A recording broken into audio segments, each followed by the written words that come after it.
Isang paalala, ang video na ito ay ayon lamang sa aking sariling pananaliksik. Hindi ko nais na pilitin ang sino man na maniwala sa videong inyong matutunghayan. Kung hindi kayo kumbinsido sa mga impormasyon at taliwas ang inyong paniniwala sa kaalamang aking ilalahad, maaari kayong gumawa ng sarili ninyong pagsisiyasat para sa inyong kakontentuhan. Ang videong ito ay gabay lamang sa mas malalim na kaalaman at pag-intindi at hindi gawa ng isang profesional. Naniniwala ako na malaya tayong magbigay ng opinyon at suhestyon bilang malayang mamamayan ng Pilipinas. Maraming salamat po.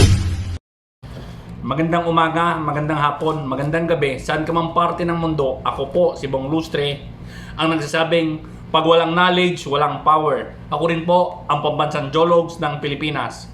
Ako rin po your kaibigang neighborhood.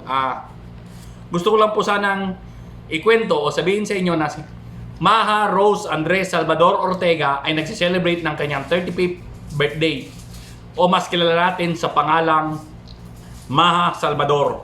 Ayun po. Si Maha Salvador po, ang mga kapatid niya po ay sina John Hernandez, Shaila Salvador, Lucy Salvador, Kirby Andres, at ang mga magulang niya po ay sina Rose Rival at Telma Andres. Pinanganak po siya sa Apare noong October 5, 1988, kaya po siya ay nagse-celebrate ng 35th birthday niya po. Maha Salvador, sana po mapanood mo itong video ko dahil po isa ka po sa aking iniidolo.